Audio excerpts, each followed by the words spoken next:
MSK sports association के सौजन्य से और विशिष्ट समाजकर्मी रायहान उद्दीन चौधरी के उद्योग से आज दोपहर मोखुटी, सोनसेरी और कदुलीमारी मैदानों में फुटबॉल टूर्नामेंट का आयोजन किया गया। खेल का उद्घाटन सामाजिक कार्यकर्ता रेहान उद्दीन चौधरी ने किया। उनका कहना था कि आजकल कई युवा शराब, गांजा और ड्रग्स जैसी जानलेवा बीमारियों की ओर बढ़ रहे हैं, जिससे उनकी खूबसूरत जिंदगी बर्बाद हो रही है। हम शिक्षा और खेल के माध्यम से समाज के विकास के लिए यह प्रयास कर रहे हैं ताकि घातक ड्रग्स, शराब, भांग और जुए से मुक्ति दिलाकर एक सुंदर समाज का निर्माण किया जा सके। यह मैच धिंग नवज्योति क्लब और नौगांव रेडियल क्लब के बीच खेला गया। मैच में लाकर जिला परिषद सदस्य बाबुल अली, MSK स्पोर्ट्स एसोसिएशन के सचिव इमरान हुसैन और अन्य लोग उपस्थित थे। यह मैच धिंग नवज्योति क्लब के त्रिकोणीय मुकाबले में 6 से 7 गोल से जीत हासिल की। टुकटुकी से आबुल हुसैन की रिपोर्ट, डेली 24 लाइव। আসলে আপনার প্রথমে MSK এসোসিয়েশনৰ ল'ৰা আছে ইয়াত, তেওঁলোকক মই সঁচাকৈ আন্তৰিক ধন্যবাদ জনাইছোঁ। কাৰণ এইটো চহৰ অঞ্চল, এলেকাটো এটা চহৰ এলেকা।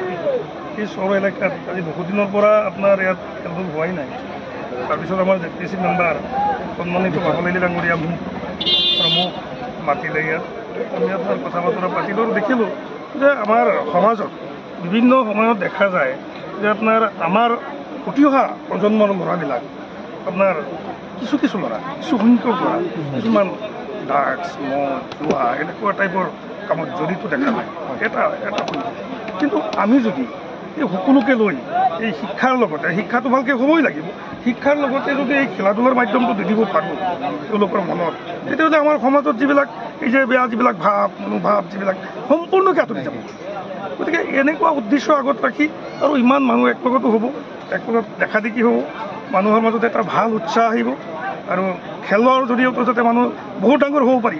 আজি আমাৰ হিমা দাসটো প্ৰমাণ, এইটো জ্বলন্ত প্ৰমাণ আমাৰ যিহেতুকে আমাৰ ওচৰত ঠাই।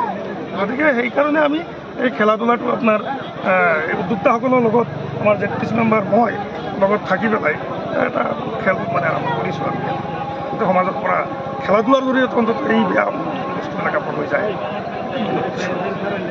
সমূহত সময়ে সময়ে খেলবোৰ চলি থাকে, তাৰ মাজতে আমি দেখিব পাৰিছোঁ যে আমাৰ যুৱ প্ৰজন্মই মিছাৰ লগত জড়িত হৈ বিভিন্ন ধৰণৰ বিভিন্ন সময়ত বাতৰি প্ৰকাশ পাইছে। আমি ইতিমধ্যে সকলোৱে গম পাওঁ আৰু আমি এৱাৰনেছ সভাৰ লগতে এই খেল দলৰ মাধ্যমত আমাৰ সমাজক নিচামুক্ত কৰি পেলাই আমাৰ সমাজত যুৱ প্ৰজন্মক খেলৰ জৰিয়তে যাতে আমি সুস্থ আৰু সফল হিচাপে আমি আমাৰ সমাজক গঢ় দিব পাৰোঁ, তাকে প্ৰচেষ্টা কৰি পেলাই এইবাৰ আমি মহকুটি খেলপথাৰত MSK স্পৰ্টছ এছ'চিয়েশ্যনৰ জৰিয়তে এই খেলখন উদ্বোধন কৰা হৈছে। আৰু মই ভাবোঁ উক্ত খেলসমূহৰ জৰিয়তে আমাৰ বিভিন্ন অঞ্চলৰ যুৱ প্ৰজন্মই আকৰ্ষিত হ'ব আৰু তেখেতে সময়ে সময়ে খেলা পাতি পেলাই খেলাৰ জৰিয়তে আমাৰ পিছপৰা অঞ্চলসমূহৰ পৰা খেলুৱৈসকলক মই ভাবোঁ যে আঞ্চলিক, ডিষ্ট্ৰিক্ট আৰু আমাৰ ষ্টেট লেভেললৈকে লৈ যাব পাৰিম। তাকে প্ৰচেষ্টা চলাই পেলাই আমি এই খেলসমূহ উদ্বোধন কৰিছোঁ। এইটোৱেই ক'ম, যিহেতু আজি আপোনালোকৰ জৰিয়তে আমাৰ যি খেলটো অনুষ্ঠিত কৰিছোঁ আৰু আমাৰ মাজত যিখিনি ৰাইজ উপস্থিত হৈছে, গতিকে আপোনালোকৰ দ্বাৰা ধন্যবাদ জনাইছোঁ। সকলো ৰাইজক ধন্যবাদ জনাইছোঁ।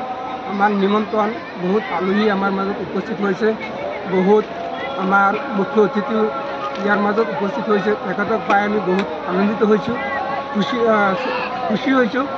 গতিকে আমাৰ ইয়াত এই ফিল্ডখন বহুত পুৰণা ফিল্ড, গতিকে অলপ দিনৰ কাৰণে বন্ধ আছিল, আজি মোকলাইছোঁ।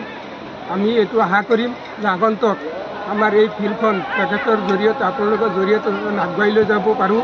ইয়াৰ পৰা আমি বিভিন্ন খেল ধেমালি দি আমাৰ দিন অঞ্চলবাসীক, চহৰ অঞ্চলবাসীক যাতে আনন্দিত কৰিব পাৰোঁ, এইটো মই আজি